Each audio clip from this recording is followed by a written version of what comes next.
Welcome to Mindful Life 68. It is the 19th of April. You're constantly with this March and April mix-up business. The 19th of April. It is Tuesday, the 19th of April, Easter Tuesday out here. Yes, and today, if you were in Tobago, you would have been privy to some goat and crab racing, I believe, and that's good for Tobago. I was not. So, school started back today. The 19th of April was the day school started back in full over here in Trinidad, and it was also the day that fuel prices took a hike, and that has been absorbing a lot of the attention.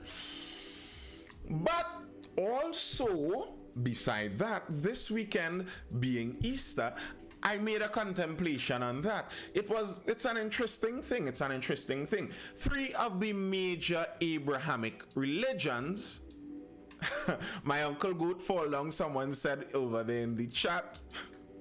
I hope he's well. I hope the goat is well. But I thought goats are supposed to be sure-footed. But yes, over this weekend, we had three of the major Abrahamic religions celebrating holy seasons, different holy seasons, and that's interesting. That's interesting because, like it or not, they are very formative to the current world that we live in. It is Ramadan, it was the Easter weekend, and it was also Passover for the Jews out there, those Jewish folk out there, and in Trinidad and Tobago, being that we have a large East Indian diaspora over here also, and a large Hindu contingent also. There was a Hindu festival, what was it, Hanuman Jayanti, I believe. I hope I pronounced it right. Something to that effect, and many people love multiculturalism. Now, if you are in my lives regular enough, you may have heard me speak about multiculturalism many times before, and the fact is, multiculturalism is not exactly an easy thing to do. It is not exactly an easy thing to do, and I think to some extent it might actually be impossible. Alright, that's what I said. I hope I pronounced it correctly, Mr. or Miss Crash 7200. Yes, multiculturalism is a very difficult thing, and I might even say it's impossible. But it works over here to some extent. Why is that? I think it's because we actually have a culture, a predominant culture, that allows for multiculturalism. The predominant culture that also allows for what we were speaking about over on the TikTok Live in the beginning, a republic. This republic that we have, that kind of underlying culture, I think that's what allows for multiculturalism. And to me, that's more important than just being able to see and experience unique and different sights and sounds. I think it's more important that we as a people are able to hold all these multiple things within our borders and not implode or explode, because in fact, the common practice across the world for history is that such things do not coexist together. The coexist where the C is the moon, the O is the, what is it? The yin and yang is the O, the E is the Om. That coexists with all the different religious symbols and such. That cannot exist in most places for the most of humanity. It just does not happen. Because here's the thing, Religion is a proxy for your lifestyle. Religion is how we figure how this thing works, how we think this whole thing works. And if we think this whole thing works in different ways, then how exactly are we going to live in the same place? I think that I need to wake up and pray to the sun, and you think you need to go to bed and pray to the moon. And I think if you don't do what I think you must do for success, then the whole world is going to crumble. And if we believe either things, how can we really logically exist together?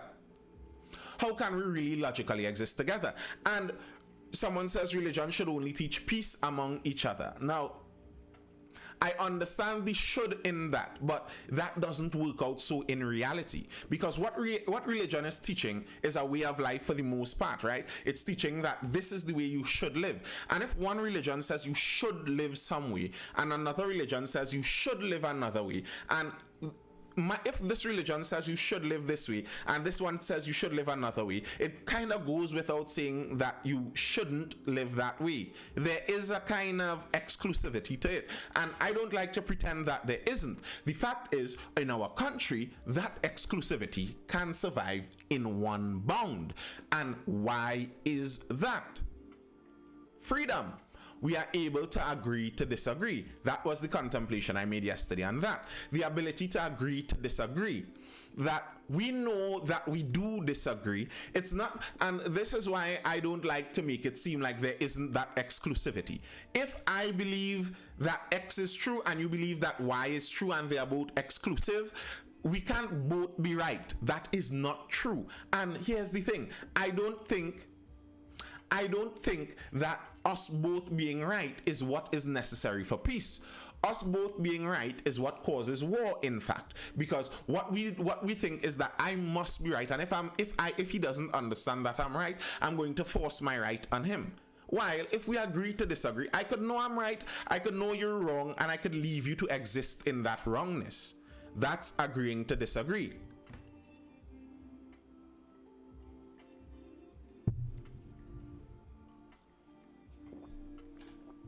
I think I don't fully get what you're saying there, Blue Zabuka. You could probably rephrase that. The US is disintegrating because cultural nationalism is being eroded. Precisely that.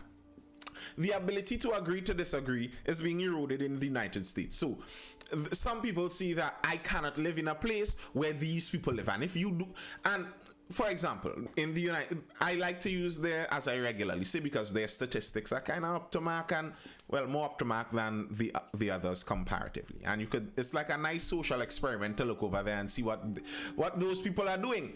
And if you look at their federal system, the idea of their federal system was this very thing, the agreement to disagree. That all of these states would exist together and we don't all have to agree on the same things. We could all have different laws, different views on the laws, and that would be our state laws, and the federal government is not supposed to force their view over any of us. Now, unfortunately, what happens over time, as we spoke about with the oligarchy and the republic in the beginning, what happens over time is that if you put people in power over the federal government and they have the power to give themselves more power, they give themselves more power, and eventually the government just gets more and more and more powerful. So eventually now in the United States, what you're seeing happening is that when one side gets into governance, the federal government, they want to impose what they believe over the entire country, ignore the state rights, and you must do as I see. And the states that don't agree with them are like, I don't like this. I'd rather leave this union than have you force me to live like how you want me to live. And that's the problem with that. The agreement to disagree is eroded. Now, here's the thing.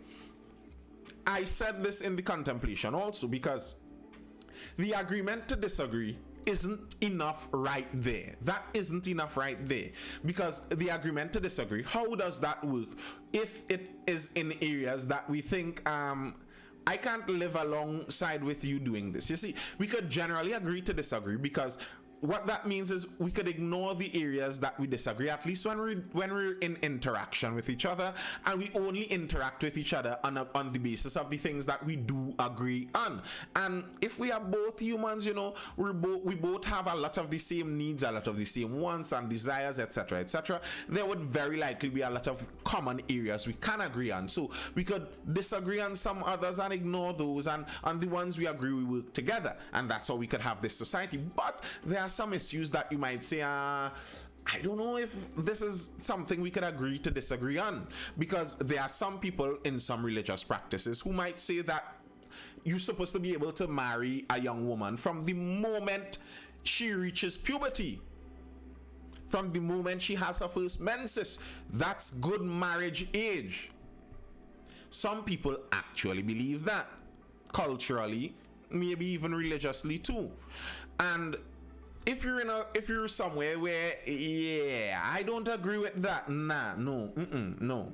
Or what about the Aztecs? If there's still some Aztecs lying around, not lying around, hanging around somewhere, thriving, and they're still out there sacrificing the blood of the innocents to their god to make sure they have a good year. The way you have a good, and this is facts, the way you do well is you sacrifice. We all know this. The way you do well is you sacrifice, and they figured, well, the best way to sacrifice is you sacrifice the most valuable thing. You sacrifice a life, and well, I don't want to sacrifice my life, so we'll get another life and we'd sacrifice that life, and that way we'd get a good harvest and we'd get good weather and all the other things, right?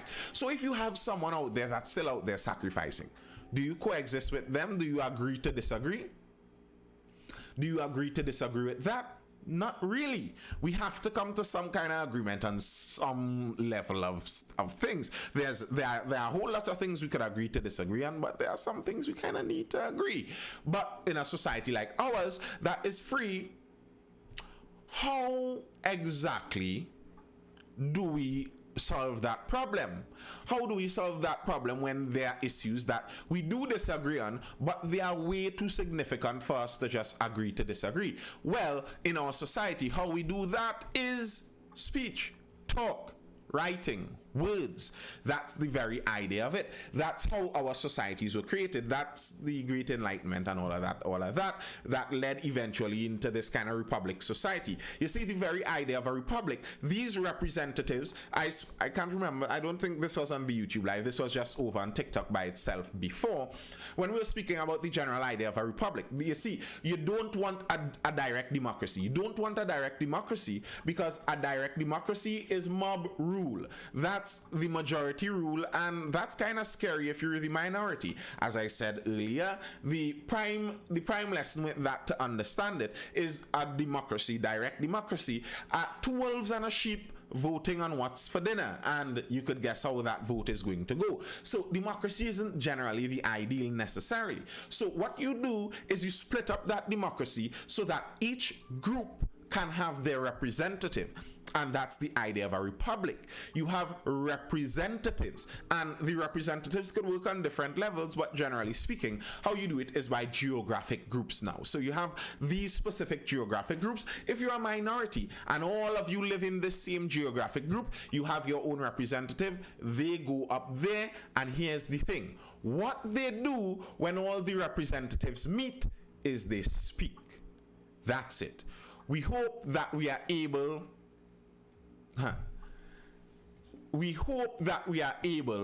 to speak and discuss and reason out the things that we disagree. Because the hope is that in speaking, and in speaking aloud to a public audience, we could kind of figure out by crowd sourcing the facts, figure out who is making more sense, who is not making more sense, and make those decisions kind of based on that. That's the very idea of it. And that's the thing that means we don't break into fighting whenever we have a disagreement. You see, if we have a disagreement,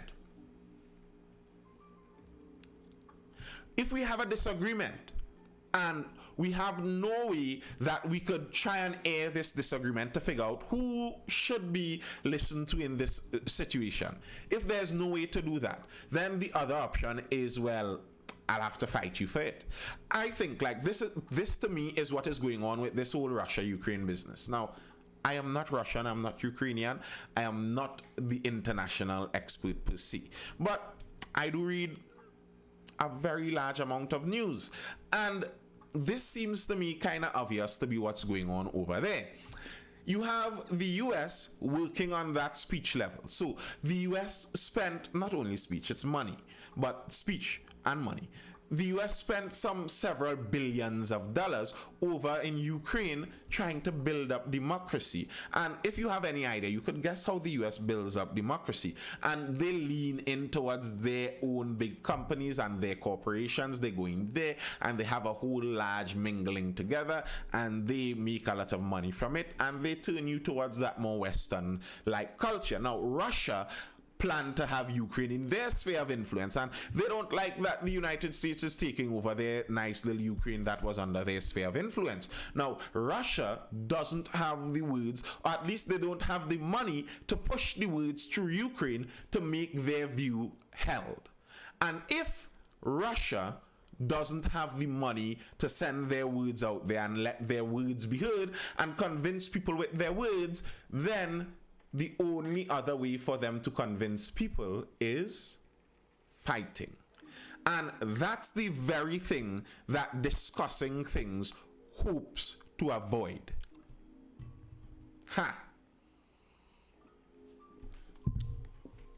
TikTok fighting you, Nisi. They don't want you to reach first. They don't want you to be first. TikTok fighting you. But yes, that's the very thing that allows us to live in these peaceable societies. The fact that we could talk things out. The fact that you have the freedom to basically say anything you believe, and someone has the freedom to basically tell you that anything you believe is nonsense. And that allows it to balance itself off. You don't need to fight it out. You just need to speak it out. And the example I drew about this over in the previous contemplation I did on this has to do with the battle over Twitter right now. Crash 7200 says, someone told me if the US could promise Russia that Ukraine wouldn't be a part of NATO, that might stop. Probably not now. Probably not now. It may have stopped before, but probably not now.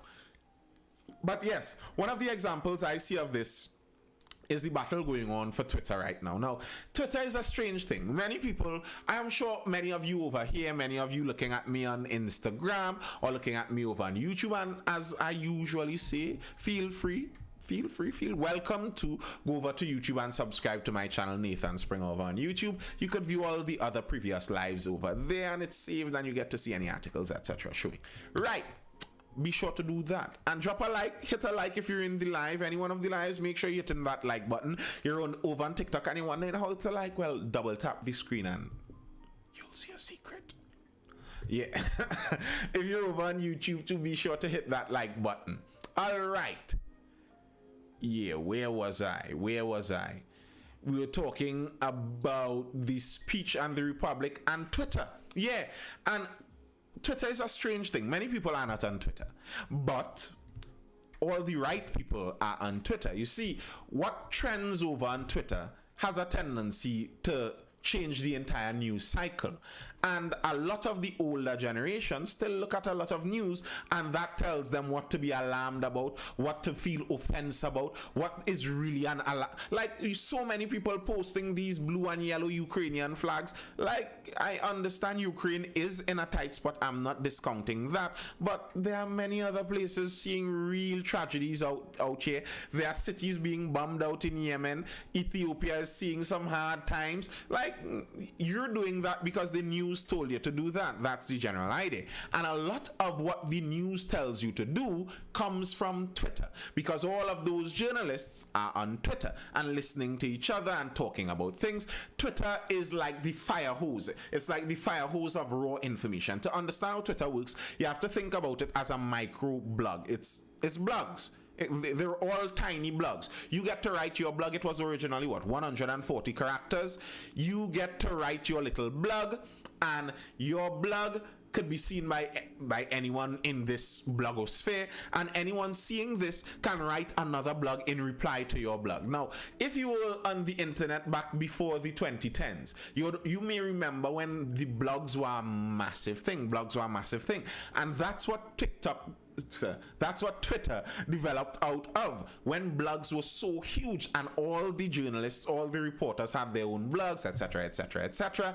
NPC's welcome, Curvon, you know concepts out there, sir. You know concepts. Anyway, the journalists went from their blogs to Twitter because it had microblogging, and then it was microblogging on steroids because people could share your blogs, they could reply to your blogs in very quick time, and then it had that nice endorphin boost because you could get a little like, and you could get more famous over this, and it gave that endorphin boost. Now, I think personally, I'm not sure exactly how good of a thing that is.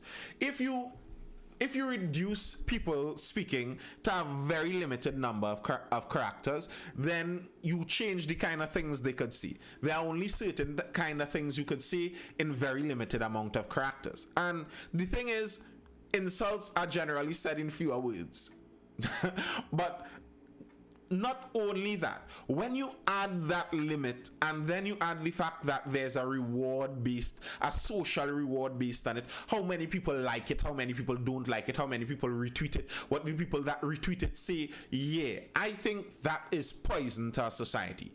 And mature people may be able to handle it, but the vast majority of people are not mature people, and Twitter turns people crazy, I think. Many people. Anyway, what is happening over on Twitter, though, is that because Twitter has all these right kind of people, all these journalists and reporters that create the news, that start the stories, they are over discussing it over on Twitter.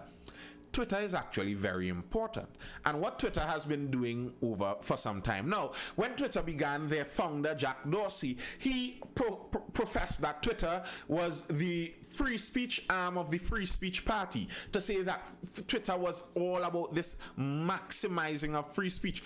Everyone gets to see what they want. It only have one good thing about Twitter. Everyone gets to see what they want. And now, if you were tracing along what I was saying based on the Republic idea, the idea of us living in a republic, that's kind of more of that Republic idea. Everyone, we no longer need to have our representatives go to Parliament for us to say something. We can all say whatever we want to see into the public sphere. It's like we all get our chance to sit in Parliament and say what we want. That's amazing. And that's amazing when you look at it in contrast to what you want in a republic. That's ideally what you want. But then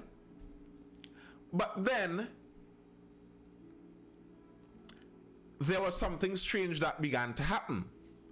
Twitter began changing how they did things. There was a time when one person being censored on Twitter was massive news. It may have been news for 3 months straight. Then, now, people being censored and blocked on Twitter is like a weekly, daily thing.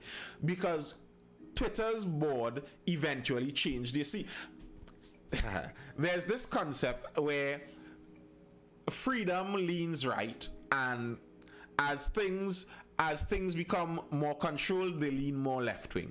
And it kind of makes sense. As more people get into there, you need to control things more to allow the more people to function well. If you have 2 people in a place, you don't need that many rules. If you have 2 million people, you kind of need some rules. So Twitter began putting more and more rules. And according to their present CEO, their intention is to engender a healthy conversation. They don't want to be free speech. No, free speech is obsolete. They're about creating healthy conversations. Now, the problem with that is who gets to decide what is healthy? Well, they do. And Mr. Elon Musk, the richest man in the world right now, he kind of has a problem with that. He thinks that is detrimental to our society. And I could understand the point. You see, if our society is a republic, and how we keep the peace, remember I was just saying this, how we keep the peace in these free republic societies, how we keep the peace is by free speech. I don't need to fight you because I'm free to say whatever I want to say, and our ideas can stand on the merit of our ideas. When I say my idea, you say your idea, we can all listen to each other's ideas and decide which one is crazy and which one we can stand with. But then now, when we have some people closing off some people's mouths, so not everyone has the ability now to say the ideas with equal strength. You're leaving an imbalanced society. Some people are not getting the free speech to speak their ideas, and then they tend to do more drastic things to get their ideas out there. And then on the other hand, you have some people, because you're leaning one-sided, you have some people thinking some extreme speech on the other side is part of the norm. It's like, right, you have this scale of people here. From this hand to this hand. That's the scale. This hand, all right, let's do it mirror. The mind hand to the full hand. That's the scale, mind hand to full hand. And some people are off on the M side, and some people are off on the red L side. Those are weird. But when you have everyone all liming together, we could all look and see that most people are kind of at this D and F business right in the middle here. You know, we're all kind of in the middle when we're seeing everyone together. But now, if we have someone like Twitter artificially moving all of the MIN, and all you have is the D and the full, that gives an incorrect perception of reality. You think that what is relatively normal is in the middle here next to the U and the L. They have changed the measure of what is extreme. You think now that this thing that is extreme is normal. And then we over here in regular society hear people saying things like, you know, there's nothing such as men and women. And, you know, we have never before in society been able to figure out what a man or a woman was. We are clueless about this. We need biologists to really describe for us what men and women are. No one really knows. Yeah. When you hear things like that and you're wondering how these extreme things come about, how people believe these extreme nonsense, well, this is how. You have platforms artificially creating something that looks like the norm. It artificially creates something that looks like the norm while it really isn't. Now, if you have free speech, now you're going to have some people out on the far end on this side. You're going to have some people on the far end on this side, but you would recognize they are out on the limb. That's the idea of free speech. You don't need someone in there regulating it to create that healthy speech. I think that's actually unhealthy.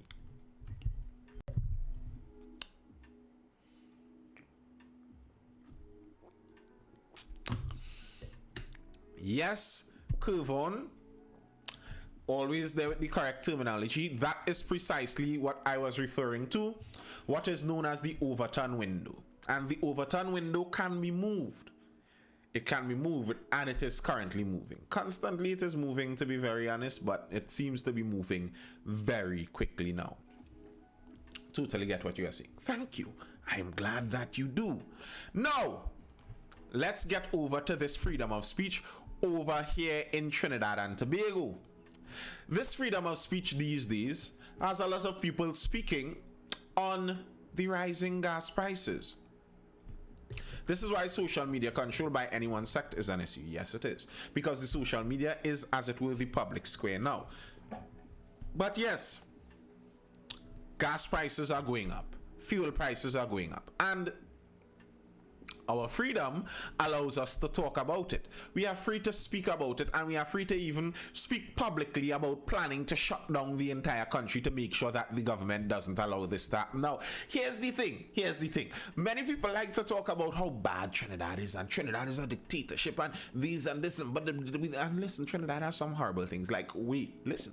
You see, the crime over this weekend was different. Like, where these violent people just pop out from? Like, these people were thirsting to kill some people over this pandemic period, and they finally got the opportunity over this holiday weekend. Like, what is going on?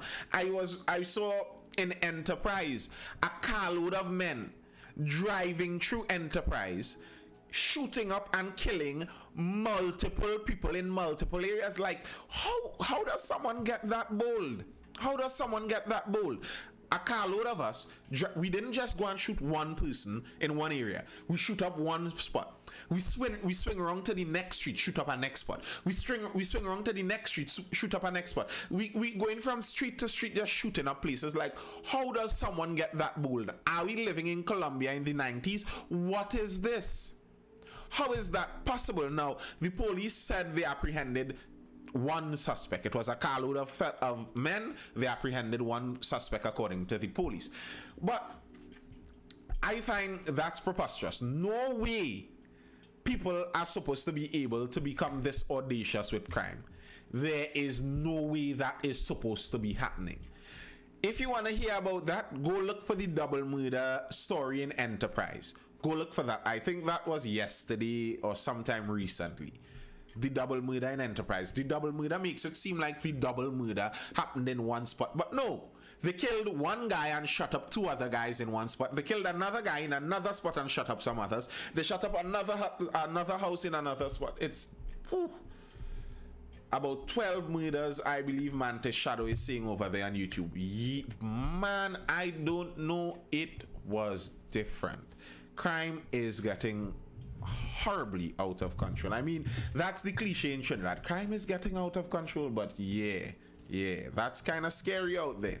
Now, granted, again, something that I like to point out to balance the crime conversation in Trinidad and Tobago is that the fact is, when you look at a lot of the crime that is happening in Trinidad and Tobago, very often it isn't just a crime of the innocent. It's not that people are going to innocent people and doing things. Regularly, you hear it said that it is gang related, it is drug related, etc., etc. Now, that doesn't make it better, but it does make it different, and it does point at a different reality in our crime situation.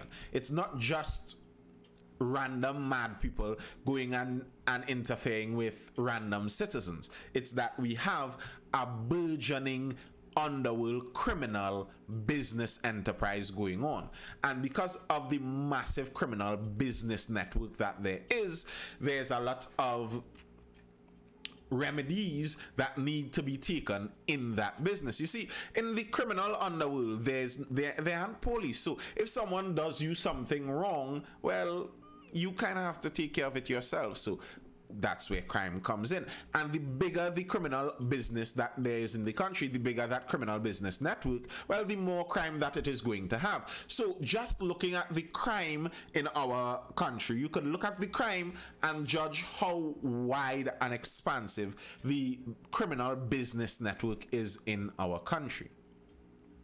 But that was a distraction. All of that was coming from the point that Trinidad, in certain aspects, isn't as horrible as some people like to put it. Because people are free to say that, hey, we want the government to come and spend money and pay for our gas for us, and if they don't do it, we should shut down the whole country. I mean, in any country that isn't pretty free, you say something like that and you may be lost in a prison somewhere. But you're free to say that in Trinidad and Tobago. In fact, our opposition planned quite a few protests across the entirety of the country over these price hikes. UNC protests in South. Fuel price hike, a slap in the face. The fuel price increases taking effect today are a slap in the face to the people who have already shouldered financial burdens throughout the course of the pandemic. This from the Councillor for Dewey South, Kemrad Citran, who told Loop News that this was the reason for the protests staged by the UNC. Political leaders were also present at the protests amid placards. They called on the government to rescind the decision they say will only worsen the hardships many have already faced for the past 2 years. Citran said the party rejects the government's justification for the fuel price hike, especially when the Petrotrin refinery was closed under its administration. The councillor also dismissed claims that the party's protest was ill-timed given the return. Right. We'll get into that. All right. We still have our freedom to do as we please. They was in Sangre Grande too. Yeah, they were all about the place. One life taxi price. Don't worry, we're getting into the taxi prices too. So the opposition was out in their number protesting, and they were saying that they reject the government's justification. Now, this, I keep saying, this is really, to me, this is the main point of it. This is the main point of it. How do we spend our country's money? Understanding how a subsidy works, and I am sure there are lots of people out there who still don't fully get the idea of how the subsidy works. The price is the price. The price is the international price. We don't have control over that. What we do is the government basically pays some of the money for you. They are going to pay less of the money by reducing the subsidy. They are still paying a substantial amount on your behalf. Now, bear in mind, as some people like to point out, the government isn't paying from the government's money. The government isn't paying from the government's money. The government is paying from our money. It's all of our money. So how best can we spend our money? I think that's the simple argument there. Now, what the UNC is saying is that they don't believe the government doesn't have the money to pay for this subsidy because they closed down Petrotrin. And if the government didn't close down Petrotrin, they would still have the money. And this is something I keep seeing. I see someone commented on a status I posted on Facebook and said the same thing. I've seen several union members say the same thing. The problem is Petrotrin being closed. If Petrotrin was not closed, this problem we are facing right now, we would not be facing now. First up, whether Petrotrin was closed or not, we would still have to decide if it would be best to spend our money on helping each other pay gas. That's still a decision, whether Petrotrin is opened or not. And bear in mind, there have been many economists, many reputable economists in this country that have been calling for the removal of the fuel subsidy for a long time now. Before Petrotrin was closed, before we were in hard times. And there are reasons for that we could get into a little further on. But yes, the argument they are saying is that if Petrotrin was open, we would I suppose the argument here is that we would more than have enough money to be able to supply this need. Okay. Now, here's the problem with that. According to the finance minister, if Petrotrin did not close down in the way and in the time it did, we would have been incurring more and more and more debt. So we would not have had more money to be able to pay this fuel subsidy. We actually would have had less money to be able to pay into the fuel subsidy. And here's the thing. Some people are saying that what we would have done, right? Here's what we would have done. We would not have had to pay any subsidy. We would have taken all of Petrotrin's money, all of Petrotrin's fuel that they are producing, and instead of exporting it, we would just sell it locally. And we would sell it locally for a cheap price, and we would self-sustain off of this. All right? Okay, maybe that's a plan. But here's the thing. If we did that, if Petrotrin was open, everything was running smoothly. Let's imagine Petrotrin was open, everything was running smoothly. I've seen quote unquote sensible people propose this idea. We take all the product that they would sell internationally for a profit and make money. We take all that and sell it locally for a loss. What does that solve or help? That doesn't help a thing. It's the same thing. In fact, you might be able to make more money selling it for the profit on the foreign market, and then you pay something back locally for subsidy. That makes more sense than try to keep all locally. That does not make sense. But that's the problem. And that's what my contemplation today was about. Now, complaining and pointing out problems is important. I do it constantly. It's kind of the main crux of my content. Hey, what's that? It's kind of the main crux of my content, pointing out problems. But I think I try to do it critically and think a little bit as I point it out. It's a good, important thing. If you cannot identify problems, you cannot identify solutions. We need to see the problem. We need to properly iterate and identify the problem before we could find solutions. That's just how it works, usually. Understandable. And that's where complaining could come in. Complaining isn't necessarily always a bad thing according to how you do it. All right, good. But here's where the problem is. When you have these people, yes, exactly, Kirvon. When you have these people that are encouraging you to come out and complain, yeah, let's all complain about the things that are going bad. And here's the thing. No one needs some expert to tell them the things that are going bad. We are always very good at pointing out the things that are going bad. You could look at the people in the richest country in the world that has ever existed on the surface of this planet, the United States, and nobody complains like an American. Nobody. They are experts at complaints. So complaining and seeing things going wrong seeing things going wrong isn't some great feat. We could all do it. It's not a difficult thing. We are all born with that natural superpower. Don't worry, you are not unique with your criticisms. And that's not necessarily a bad thing. I am not criticizing your criticisms here necessarily. Our production rate was low. Yes, it was low. That's correct. I'm not necessarily criticizing your criticisms, but here's the problem. When you leave it at criticisms and you don't go forward into any kind of useful solutions, I'm not saying the criticisms by themselves don't bear some value also, you are leaving yourself open for people with power-hungry motives to come in and use you. Why do you think nearly everyone who forms a protest, almost all of those people initiating protests, are almost always gunning for some kind of political power? Is it just that they think the only way to get change done in the world is through politics? I don't agree. I think that is not the only way. I think that might actually be, in some cases, the worst way. Go look at revolutions. I spoke about the French Revolution, and see how long generally revolutions last. When you look to get change done in this political scheme way, very, very rarely it lasts any kind of time. That's just not how it works. If you want change done, you do a cultural change. You do a cultural change, and cultures last millennia. That's just by the way. But when you leave yourself just liking to complain, you leave yourself open for those power-hungry users to use you. And I think some of that happens. And I think one of the ways to look out for the power-hungry users is when you see complaints at the head of theirs without useful solutions. Complaints is always the main thing they do.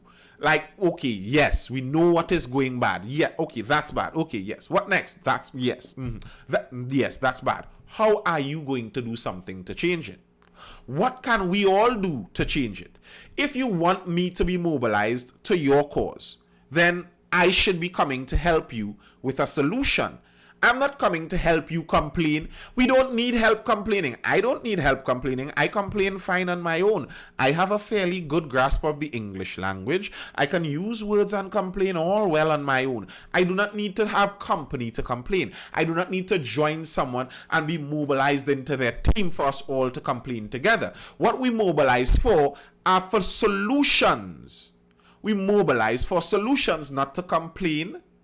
And when you see people mobilizing you to complain and they offer no good solutions, no good alternatives, then very likely you're being used.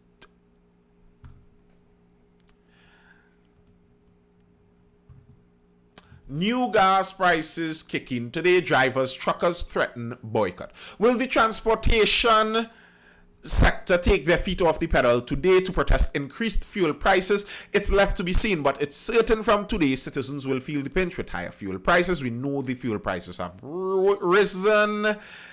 In defending the government's decision, Imbert said we have the second lowest prices. President of the Trinidad and Tobago Haulers Association. Now, listen, so many associations are coming out of the woodworks. I didn't even know we had so many associations out here in Trinidad and Tobago, but there are associations like RAIN. Listen, we good at that association business, eh?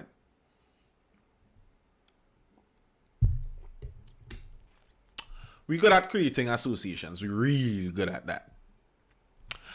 So yeah, the Trinidad and Tobago Haulers Association, speaking at the National Transportation Association, so an association speaking at another association's news conference, said they have absorbed 3 fuel price increases before, and this 4th hike is too much to bear, especially with the cost of food prices increasing. We really cannot go further with this 4th fuel price increase. No consultation has happened, and I would say it is extremely dangerous in how they are going about these things. This will cause our members to park up their trucks, as this is a burden we cannot bear. The formula to this solution is wrong. Now, here's the thing I don't fully understand in this. He said that they have borne 3 fuel increases without changing their prices. And he is from the Haulers Association. But I remember reading the head of the supermarkets. Was it the association, or was it is he the Importers Association? The Mirage, who has the supermarket in Arima. He's head of one of those Importers Association or something like that. And he was breaking down exactly where I'm going, Richard. He was breaking down how prices increased in food. And he was saying a large part of that was that prices increased in hauling. In Trinidad, the prices increased in hauling. I would like him to show me proof that they did not increase any hauling prices over the last 6 years, 7 years. I would like proof of that. I'm not necessarily saying he is being dishonest. I'm not necessarily saying I don't believe him, but I think a statement like that requires proof. You really didn't raise your prices at any time. So before all of this, how come the prices were rising? Where was all this increase coming from? So strange. Yes. The newly formed National Transportation Association is an umbrella body under which transportation services provided by maxi taxis, taxis, trucks, and transportation professionals have united to tackle the government on its move to increase gas prices. Now, bear in mind that Transportation Association threatens consequences for fuel increases. That was like a week ago. About a week ago, yeah. That NTA formed about a week ago. Yeah, it's importation, I think. The heads of 3 associations involved in transportation of goods and people have come together to form what they call the National Transportation Association, and it's telling government to roll back on the increase in fuel prices or face consequences. Already struggling to cover all of their expenses, transportation providers say it's hard to imagine digging any deeper. Right. Facilitating the organization's launch was leader of the Progressive Empowerment Party, Philip Alexander, who stated that with the country steering towards the increase in fuel prices, the new organization will be lobbying to veer the move off course.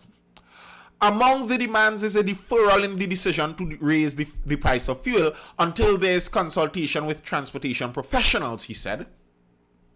Now, isn't it interesting that a political aspirant is part of this NT organization? Or is it not interesting at all and totally predictable? But the thing about associations are like unions. It's kind of the same idea. It's kind of the same idea as unions. You have strength in numbers. But here's the thing. You know, associations don't necessarily work for the individuals. These transportation associations, these maxi taxi associations, they don't necessarily work for our benefit. The reason all the maxi taxis can raise their fares at the same time, like if they work for the same company, like if it's a monopoly, is because they belong to the same association. Now, if there wasn't an association and there was competition for the maxi prices, so my maxi, I could decide to run my maxi on $1 short drop still if I so please. And you could try to run on $5 short drop, and we'd see in the long run who makes more money. But with the maxi taxi associations, I cannot do that. The maxi taxi associations do not allow a single maxi taxi to do that. They don't allow that kind of competition. They kill the competition, so that's how they can raise prices when they want, and the customer just has to take it, rap on your chest like someone crossing in the ball there. You just have to take it. So that's the power of associations. When you see associations begging on the upward side, they're begging for the government to do something to their benefit. Bear in mind that the associations are there, and what they do isn't necessarily to our benefit. My benefit, if I'm a traveling member of the public, isn't to seeing the association necessarily thrive. If the association falls apart and every taxi driver then makes their fare, chooses their fare off of their own merit, trust me, you'll see a decrease in fares. Imagine if Digicel and B-Mobile joined an association and raised their mobile rates based on association decided mobile rates. That's insanity. All right.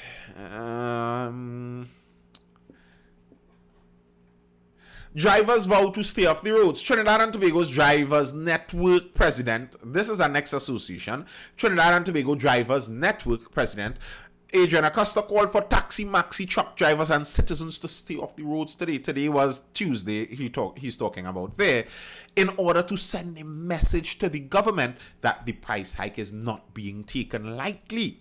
When asked if he expected citizens to heed the call, Acosta told the Express yesterday that it is high time people stand up for the rights and stop grumbling to one another.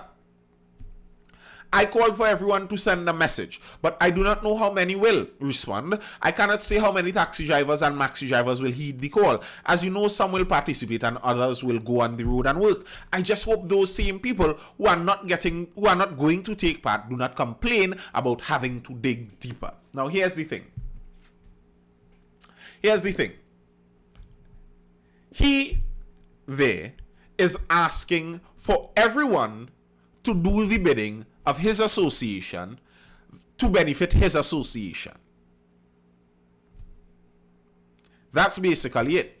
That's why everyone won't go and stop working just for the fuel prices.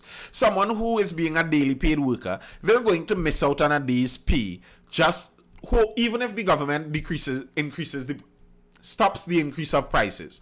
That doesn't necessarily affect them a whole lot necessarily. That's not their direct impact.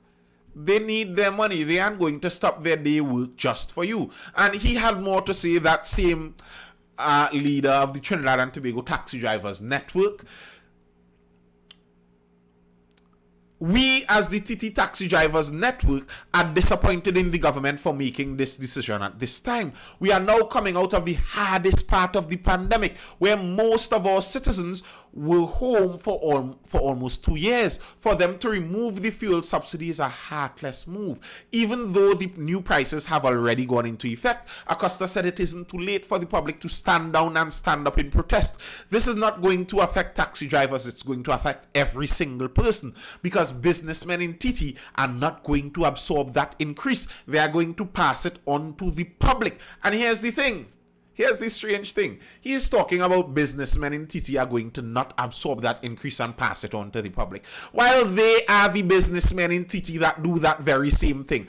I find it so strange. Everyone complains about inflation and about the business people carrying up their prices, while everyone does that. Every opportunity that just about everyone gets, they would do that. Taxi drivers in TT are some of the most reliable price increasers you will meet on the planet. Listen, the taxi fare on my local route, since I was in primary school, which wasn't that long ago, the taxi fare on my local route, I could have gotten a ride for 50 cents in primary school. I'm talking in the 2000s here. Very early 2000. 50 cents. And in the course of, let's say, 20 years, that went from 50 cents to now $6. $6.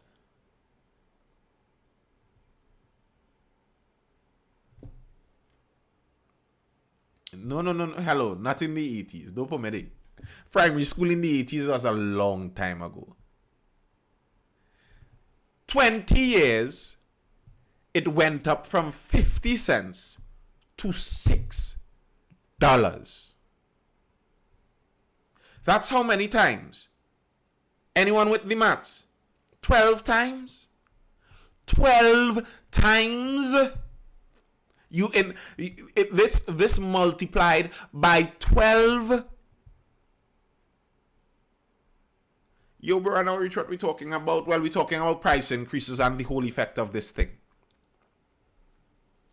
So, for you to say that the businessmen in Trinidad aren't going to absorb that cost, well, you are the businessmen in Trinidad that never absorb the costs either.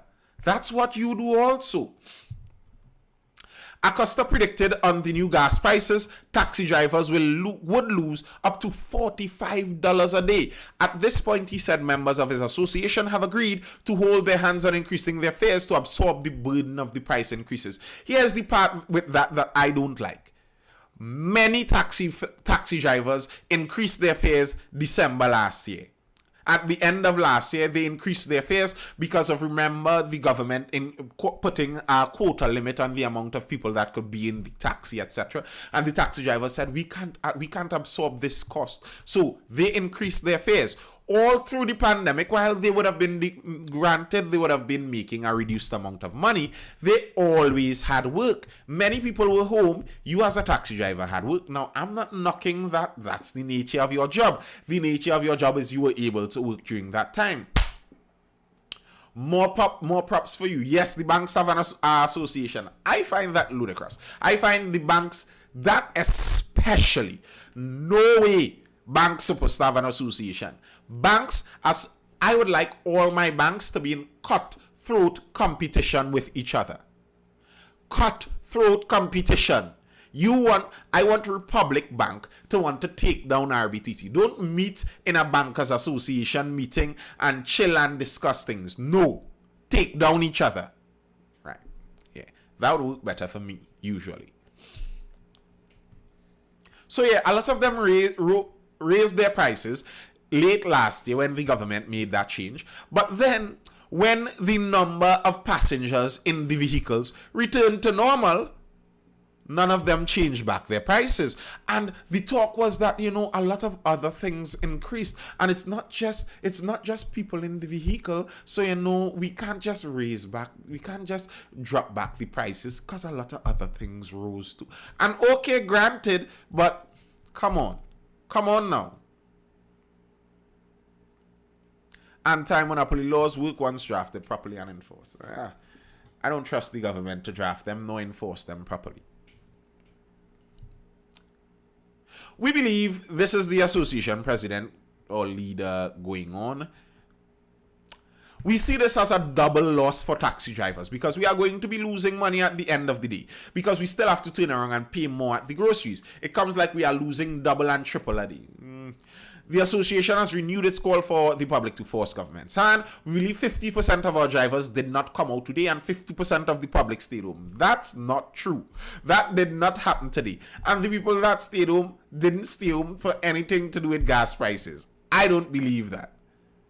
I do not believe that at all. We are saying to the people of TT today, if you are complaining about something, you need to stand up and speak out about it or stop complaining. Complaining fixes absolutely nothing.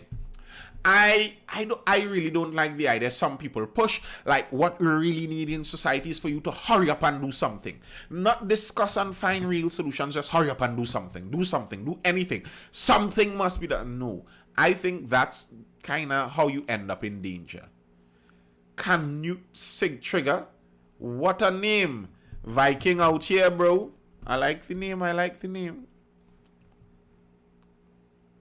Central drivers not raising taxi fares. Central peeps. Hold it down. I rate it. But when you read this, the actual reason they said is the same reason I said. They raised their fares at the ending of last year. How on earth can you raise your fares at the ending of last year and then come now to raise your fares? Listen, and these taxi drivers need to understand that they are actually in competition with something. And if you raise your prices too high, what is actually going to happen is people would actually recognize that owning a vehicle becomes more economically viable. It makes more sense to own a vehicle. Now, here's the problem in Trinidad and Tobago. This PNM government, now for you UNC supporters in the live, you might like this piece. This PNM government, due to their affection, this is the reasoning I put to it, due to their affection to old money, always makes it harder for people to import cheaply. So, whether you can own a new car or not is going to kind of be up to them. So probably the taxi drivers might increase their fare I wouldn't doubt this in Trinidad and Tobago because this is kind of how the PNM government operates to some extent to me. The taxi drivers might increase their fare and then they would increase some taxes on some kind of import of a cheaper vehicle to make sure if you want to buy any vehicle, you need to go to Answer McCall and pay top dollar. That's how you need to buy a vehicle or stay there and pay expensive taxi fares. And then they will tell you, well, there's the PTSC. That kind of feeling, you see, that is the oligarchy feeling. That is the oligarchy feeling, where you make things in such a way that a free society, the free aspect of society is for the select few, and the majority live in your managed society, your micromanaged society. You go to work on my buses, you eat the food I provide to you, your security is provided by me. Don't worry, I could have a gun, I could have private security, I could buy a Mustang with a massive engine while I tell the people of this country that you don't need big engine cars and you need to drive your Nissan Leaf. Yeah, that's what I could do, and you go and ride on the PTSC buses. I don't like that feeling, but this PNM government, that seems to be the direction that they lean in heavily. To me, like the PNM government, their ideal Trinidad is they living their regular luxurious life, driving whatever vehicles they choose to drive, and anyone driving a private vehicle as a common citizen, you must drive some nonsense that they, of course, they don't have. Or you take public transport. And their hope is for public transport to work well, but that's the society they have. That stratified kind of society where everyone is equal, but some people are more equal than some. I do not like that. And that's one of my main peeves with this PNM government. Unfortunately, the alternatives don't seem any better.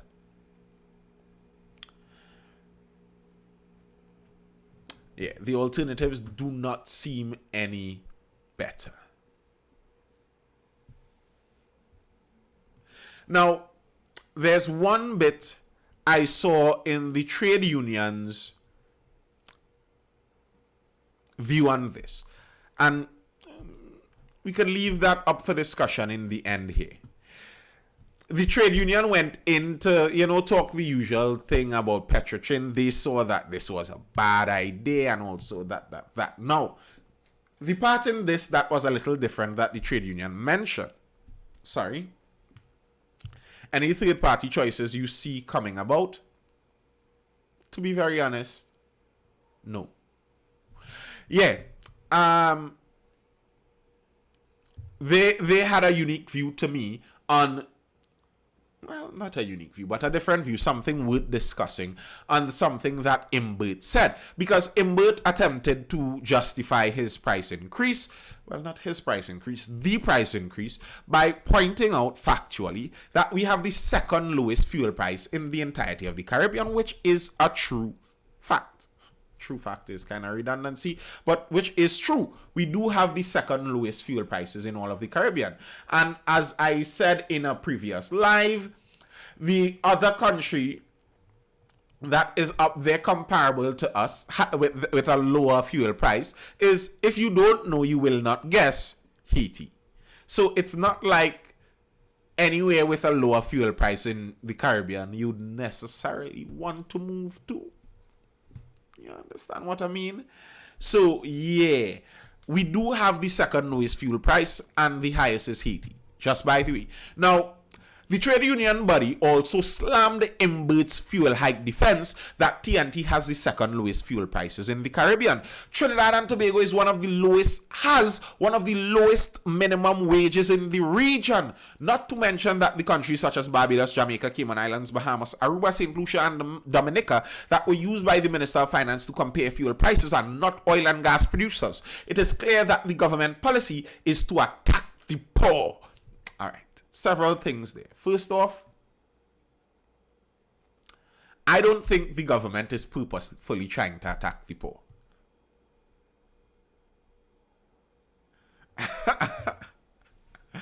TikTok is toxic, but Nathan does dog the YouTube. It's not that I dog the YouTube. I say this to my faithful YouTube viewers. I really like you over there. But part of the problem with it is YouTube's live is on a bit of a delay. You see me kind of 1 minute after I see what I see. So when you drop a comment on YouTube, sometimes I see it a minute later than I was seeing the thing at, and sometimes it's more than a minute delay. That's so YouTube could cut you if you're saying some nonsense in the meanwhile. But yeah, that's the fact with YouTube. That's why the YouTube chat sometimes is on a fight down. But yet, several problems in this. First off, I don't think the government is attacking poor people. I don't like these kinds of modes of attack where people say this government hate poor people or the government trying to attack poor people. I honestly don't think so. I kind of think that the PNM is elitist, in case you haven't noticed that yet, but I still don't think that they hate poor people. I don't think Dr. Rowley hates poor people. I don't think Mr. Colm Imbert hates poor people or don't like the less fortunate. I honestly do not think so. So, yeah, that. But he pointed out that in the balance of those multiple countries, Trinidad has one of the lowest minimum wages as an argument against our low fuel prices. First off, a minimum wage is not the thing to look at to evaluate that. You would look at the average salary. And I am willing to wager, I didn't look at it, but I'm willing to wager that Trinidad and Tobago's average salary may be near the top in the Caribbean. And then, as Beauty Cupid is pointing out there, you compare that to the cost of living. Minimum wage does not have anything to do with that. Now, PNM is right-leaning with respect to ideology. I don't think so, Kiel Lewis. If you read the writings of Dr. Eric Williams, he is actually very clearly left-leaning. Capitalism and slavery, the man is pretty clearly very left-leaning.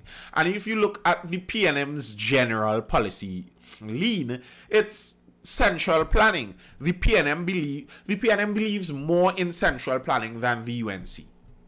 That seems obvious to me. Now, they probably might be better at it, but they also clearly believe in it more.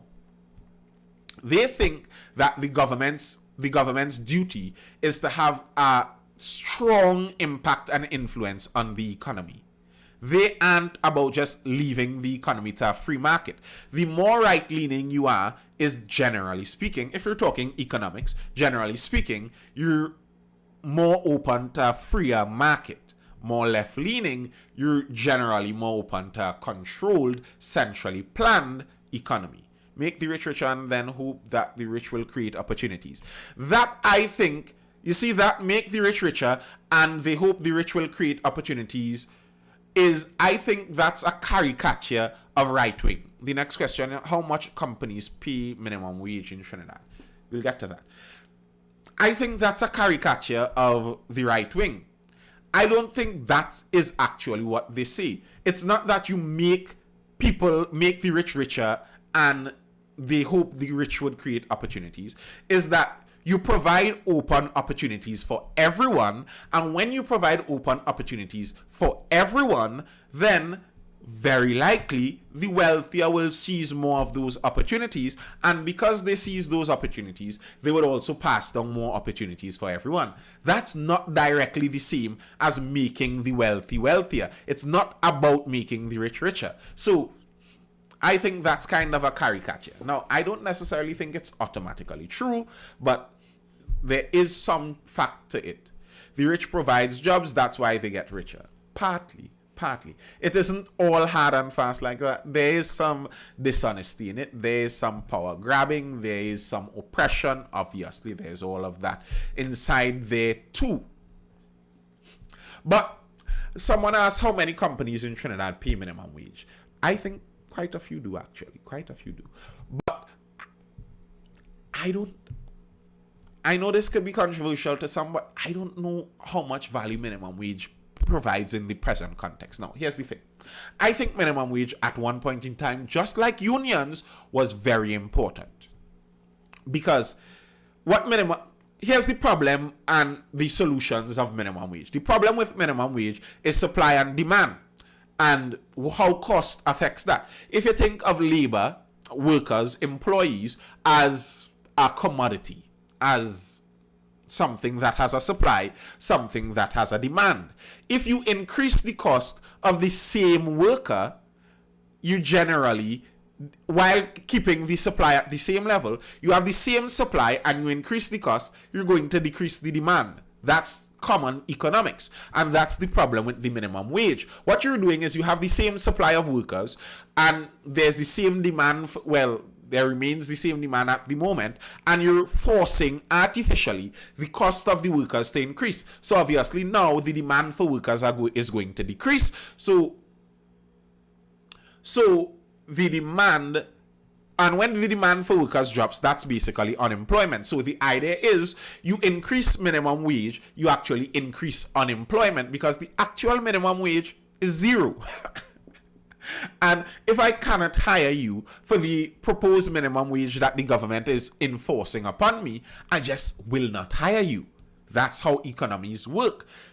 And it's so by the government raising the minimum wage to $15, maybe there was someone who was willing to work for $9 and that $9 was helping them in some area. But now I am not going to hire them for $9. I'm going to hire some older person for $15 and let them do 2 times the job. So now someone is unemployed, although they don't get that low amount of money that they once did. And then when you add to that the fact that very likely increasing minimum wage also has that increasing effect on inflation, you have the effect now, you increase minimum wage, you increase unemployment, more people are unemployed, and then now the prices increase. So the minimum wage the increases you get from the minimum wage, that disappears also. So there's no value to the minimum wage. Now, does that mean there is no value to minimum wage? I don't think so. I just think the value to minimum wage is similar to how I see the value of unions back in the day. You see, if I had a monopoly, basically, I was the only company, I was Carney, and I was the only sugar company in Trinidad and Tobago, then I don't need to work on the supply and demand to pay my workers some price. You see, the idea in the free market is that supply and demand and competition would affect the workers' pay. You see, if I am a painter and I'm good at painting walls, and one person wants to hire me as a painter in their company and they want to pay me $2 a day, and someone else sees that, hey, this painter is so good, they may be able to make me $1,000 a day. So here's what I'm willing to offer them: $500 a day. We could split it half and half. So I'll offer them $500. That's the idea of competition. And I'll go work for the $500 man. The man who was offering $2 would get nobody to work for him. So the competition keeps the wages up. That's why if you look at the minimum wage in the free market, generally speaking, why isn't everyone paid the minimum wage in Trinidad and Tobago? What's that now? $17.50? Why isn't everyone paid $17.50 an hour? Because competition dictates that you cannot do that. You would lose good workers. You have to pay the workers as good as the market and the competition would be willing to pay them. Now, here's the problem, and here's where I think minimum wages came in and may still come in very handy. If I am Carney, I am the only company providing this job, this resource, this industry in a specific area, I could artificially keep the wages down. I could artificially make it seem like the supply and demand for this labor right now means all I could pay you is 50 cents and a buy. Because I am the only company here. I determine what the wage is. So if the government comes in and raises a minimum wage in that case, I may make more money and the company may not need to carry that price, that cost down to the consumer in inflation, because they were already paying me below market value. But the moment that I am not being paid below market value and minimum wage carries up my wage, all that's going to do is increase inflation. The only time minimum wage makes sense is if I'm being paid below market value. Anything other than that increases inflation, increases unemployment. And I think now in modern times, as we have so much freedom of mobility, we could go all about, we have so much freedom in general, this whole minimum wage thing, it's about the competition in the marketplace. If you will pay somebody too low, they will find another job that would pay them better. And minimum wage does not help that or change that, I think. That's how I see it. There's a disconnect between a government central approach with select elites running the system. Minimum wages protects workers from exploitation. Not necessarily. Why do you think Amazon and Walmart and a lot of those larger companies love minimum wage? Why do you think? Because here's what minimum wage might do. I am a company, I have billions of dollars in my coffers. Minimum wage is a blip. I could do that and transfer the cost to some other area. And I may be able to do that and wait for the 6-month buffer before inflation catches up to minimum wage and I make the same money. So that doesn't matter to me. But if you are a corner grocery, if you are mom and pop's mini mart, and I tell you that the minimum wage must now be artificially increased, and you had 4 workers working for you, and you were hiring as much as you could with the little extra profit you were making in your mini mart, then, well, when they increase that minimum wage, well, I have to let go 2 workers, and then your mini mart mightn't be able to function with just 2 workers, and you might have to close down your mini mart, and now all your workers go to work for Walmart, the big conglomerate, for the new minimum wage, and they think they make a lot of money. But in the long run, Walmart knows they can play the system. And they know inflation is going to catch up to the minimum wage, and eventually they make the money back. And a lot of their current money comes from stock trading anyway. So whatever, you do your thing.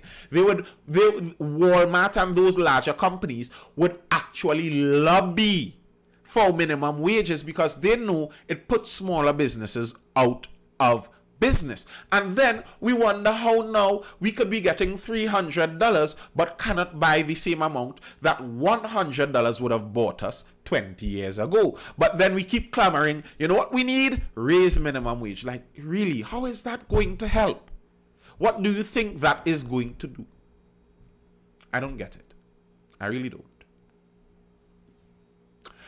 Okay. That's all I have for now. It was nice. It was nice. I hope you were educated, informed, or entertained, and do tune in again for the next Mindful Live. It was good seeing you here. It is especially loved by large companies, Mantis Shadow says over on YouTube. That's correct. So what policies do we look to? Policies, I see, is liberalizing markets. That's the policies. Make it easier for people to do business. And an example that I like to draw, is in the People's Partnership stint at the head, in the People's Partnership time at the helm. I remember, because I had some friends that I knew that were doing it, how many people started importing cars into Trinidad and Tobago as a small business because they were able to do it because the market was free for them to do it. How many people, I remember Facebook, everyone had an online store. And plenty of people used to make kicks on it, but everyone had an online store or was starting an online store. Coming down into 2015, I don't know how many of you could remember that time. And then the PNM came into power, and immediately they changed the taxes on those vehicles coming in. They changed the age limits. They changed the type of vehicles. Immediately, they changed the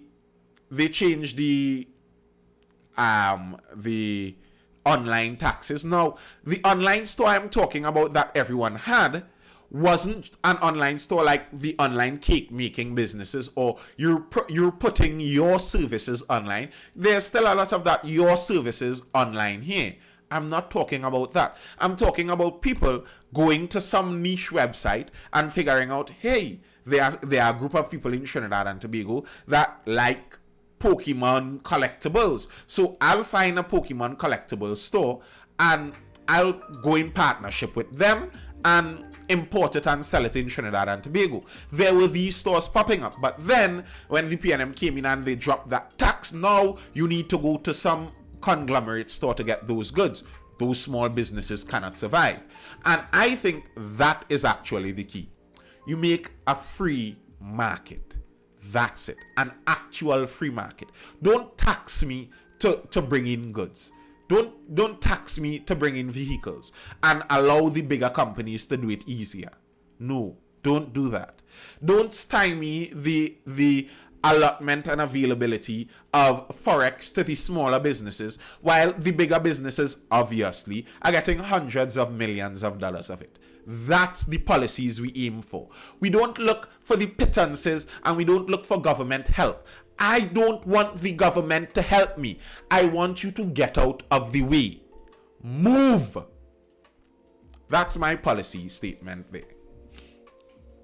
We need to discuss IMF conditionalities and how a country is debt to IMF influences policies. Very true, Bentlek. But are those small businesses paying taxes or are their revenue tax-free?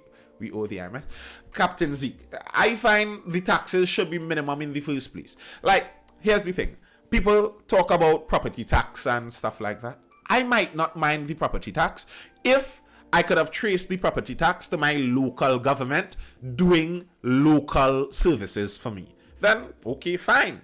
I'll pay to have my local drains cleaned, etc., etc., etc. But when taxes disappear into the national coffers, and then I hear that they on contract might pay $30 for a power mint for some public function, that some contractor that knows the government for some, they make a pot of food and get paid $20,000, or the government, a government minister builds a building, refurbishes it and gets $20 million just for the government to put some offices in there that they could have put in a building that the government owns. When I hear things like that, I say, you know what? I don't want to pay my taxes. It's not like I would encourage someone to pay taxes. It's outro music, so it's outro music. Nah, Matthew, not today, bro. I'm looking to dive out, actually.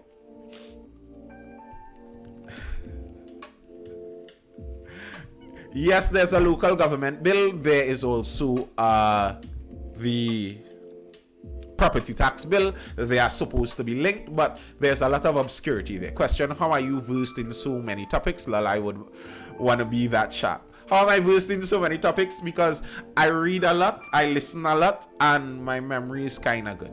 I am a very curious person. I like information. Information is interesting to me. I actually find it entertaining. So this is kind of what I try to do with my content, you know. I try to make the information that I find entertaining to other people too. And if information is entertaining, how long was I sitting here? Over an hour. Probably cumulatively an hour and a half. I started 9:30. It is nearly 11:30.